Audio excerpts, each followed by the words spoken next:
Hi everyone and welcome. Before we start talking about the full moon, I would like to talk to you about the point of view of esoteric astrology, in the sense that what esoteric astrology is really looking at is to find the energy that is moving behind the scenes in order really to understand how to support the unfoldment of the greater plan, divine plan, that is moving everything in our life. When we look at the movement of the stars, we are actually looking at the movement of the consciousness within our body, the movement of our emotional body, mental body, lower mental body, and then also the energetic body. But also, more than that, we're looking at what kind of energy the universe is moving,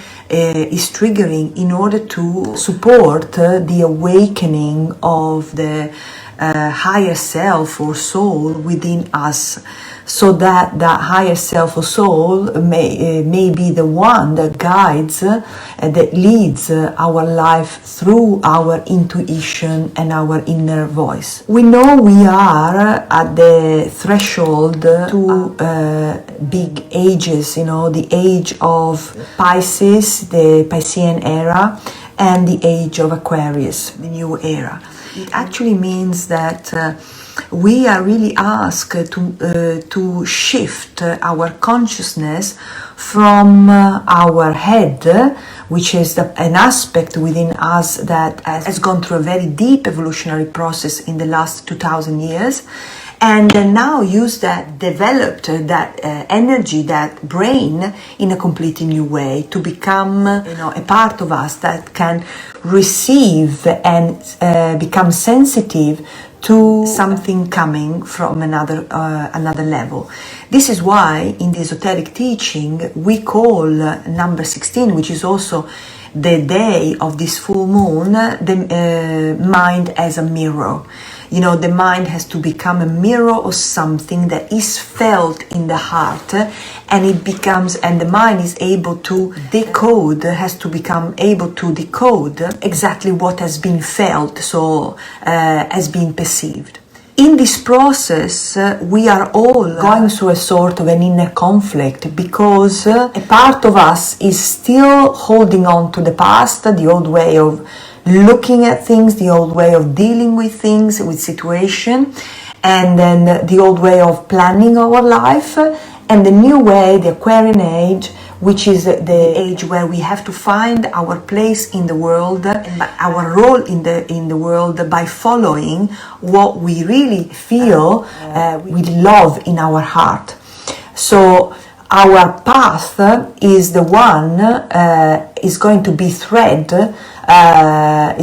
has to unfold by following the energy of love, what we really feel called the most. This lunation, especially the lunation we're going to have on the 16th of February, practically tomorrow, is actually in a way a first step in that process, because year 2022 is the last of the karmic numbers, because 22 in esoteric astrology we have 22 numbers, 12 numbers. From number 10 to number 22 we have what they're called the karmic numbers, which means that we discover who we truly are through experiences in physical experiences in life, so through something that we experience, every day, in order to awaken within ourselves the call, what we call the master builder. 22 is the master builder, means we have to awaken that call to build the new world, to build something new in the year and years to come. So the old is coming to an end, and the new is moving through. So this is why this lunation, which is one of the last lunation of the zoological year, which is going to end on the day of the spring equinox, we are going to end a time of transformation, and then start being guided by something completely new, which is 2022 is a 24, 20 plus 2 is a 24, which is a new ability, new possibility of following, being guided by our intuition, our insight. So it's a complete new transformation, and the energy of this lunation is a first step. I know I haven't done a live broadcast in the last few months because I've been quite busy, and I have also to go through quite a few personal situation, private situation. But in the last lunation I did in Italian language, I was talking about the importance of being true to ourselves. And then here we are in front of a choice. The choice of following and putting into action that integrity.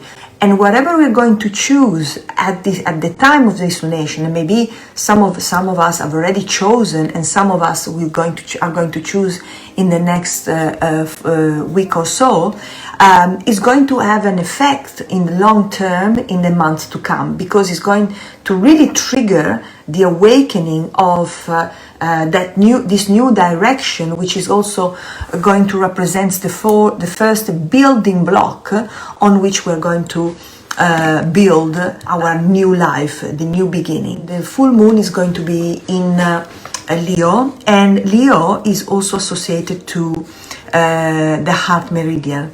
And the heart meridian, from the spiritual point of view, is related to the need to have a clear direction. It is the heart that gives us, shows us the direction. And when we talk about heart, we don't talk about what is convenient to us, what is better for us, but what do we feel called to, because it's really the energy of the calling that Leo on a spiritual aspect represent.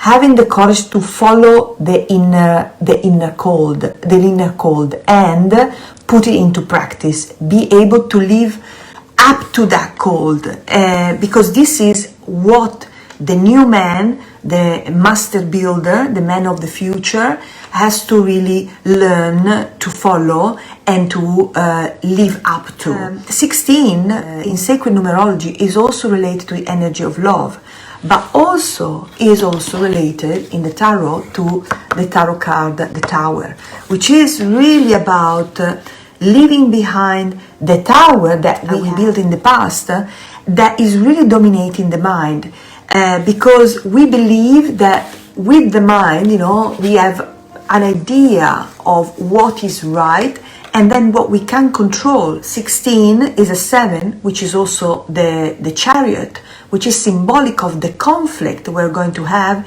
in relation to following the brain or following the heart. So there is quite a fragility here, because the moon, the degree of the full moon is 27 degrees, and 27 is a number that is shows a bit of mental fragility, because we are number 2 is relationship, which can be relationship with the outer world, or I call it horizontal relationship, or the vertical relationship between me and my higher self, my lower self and my higher self, matter, spirit, personality, soul. And the number 2 has a sort of a doubt, is the energy that is talking about weighing up, doubting which is the right way to go. And number 7 is asking for a fusion. So fusion of two parts that are separate. So be able to really fuse these two aspects within us in order really to follow the inner sound, because the lunation is going to be at 27 degrees Leo, 59 minutes and 36 seconds. So 36 is, you need to live the experience, through the experience you're going to get the wisdom, and the wisdom is about learning to follow 59, the inner sound. The mind, 5, has to follow the soul, the inner soul, And then also 27 is fusing spirit and matter through the light.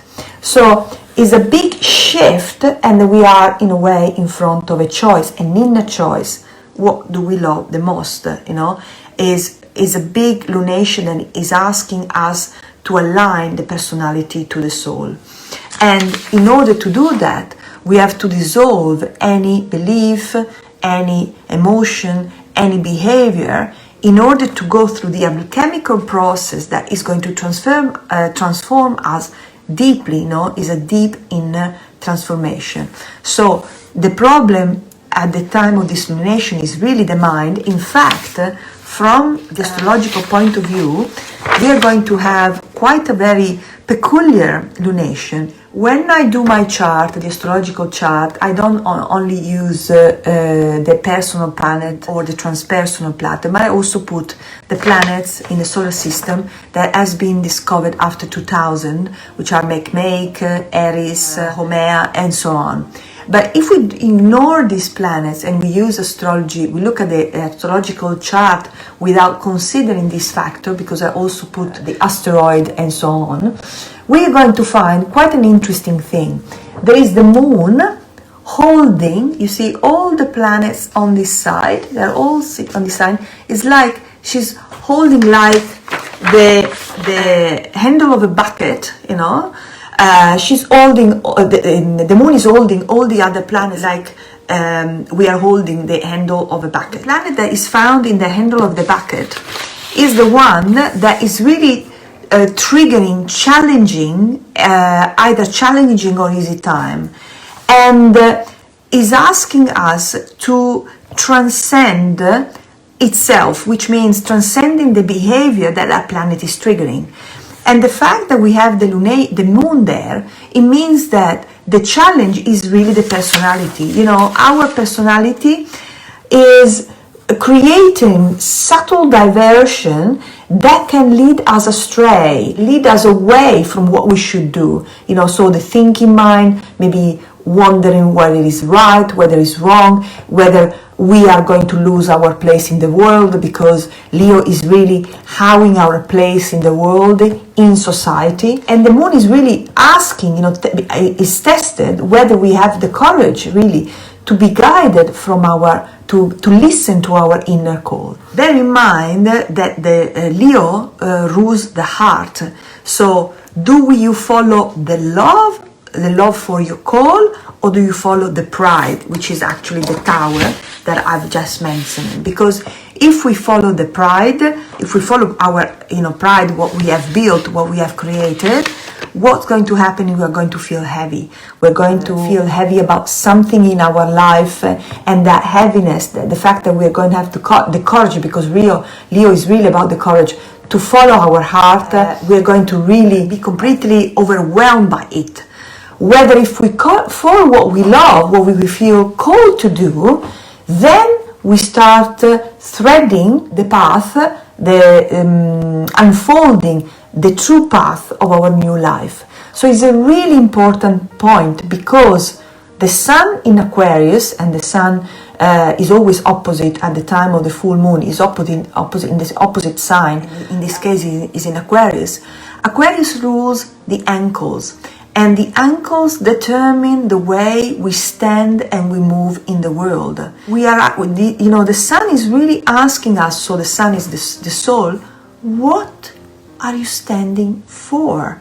What is really important for you? Because we are going to awaken our individuality at a deeper level. We are asked to live up to our potential and find our place in the group, because Aquarius is the group, is the new group, the group we feel we belong to. So it's a completely shift from mass consciousness into individuality, finding in that new group that we feel belong to, our place in the world.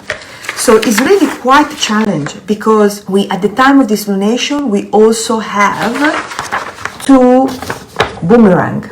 We're going to have, you see, the moon. One boomerang is this one, which is a yod. The yod is pointing towards, but also there is a planet that is showing the direction of the 𝗏. When we have a 𝗏, the 𝗏 is pointing the energy, is showing us a crisis of perspective.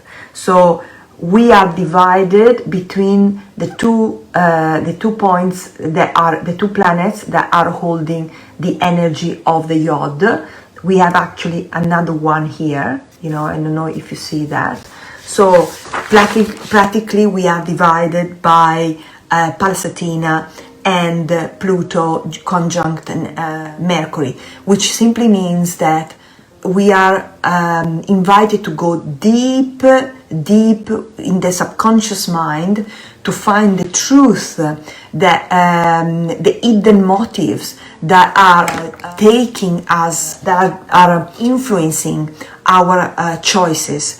And then 𝗙𝗏, which is the goddess of wisdom, is really illumining, putting the light on these hidden motives. So it's quite a choice, because we need to move from the mind to the spiritual heart, and then leave behind the old, behind the old way of thinking, because Saturn in Aquarius is square to Uranus. Saturn represents the tendency to hold on to the old, making an assessment, and Uranus is really pushing us to break through, is supporting the shift in our mind in relation to what is right for us. So we need to really become aware of why we make these choices, and also realize that we have to take the responsibility of what our actions are going to produce, not only in our life but also in other people's lives. It's a really big time, and what we're going to choose at this point in time is really going to have an effect in the months to come. So these two perspectives are going to confront each other, be in front of us, and we really have to choose what is really true for us. It is really important that we manifest on earth this connection with heaven through us, and in order to be able to express our uniqueness in this life and really completely change our attitude in relation to why we choose what we choose. So it's going to be quite interesting moon, and then this is going to have an effect, especially, we're going to see on the 2nd of March, where we're going to have the next new moon, which is also a very sacred day, because it's the day of the celebration of the ashes, where we're going to leave completely the past behind and move the spring equinox into the new energy, into the new year, into the new zodiacal year, which is also symbolic of the resurrecting to something, symbolic of resurrection, which means uplifting ourselves to a higher level. Leo is associated to yellow, to color yellow, which might be fear, might be self-awareness. And we have to become aware that if we we choose because of fear, what we're going to produce and have in our life is actually fear. If we choose out of love, this is what we're going to have in our life. Love will be the guide towards our path, the realization of our full potential in this life. So I hope this might be helpful for you, and I wish you a wonderful full moon in Leo, and then God bless. Bye bye.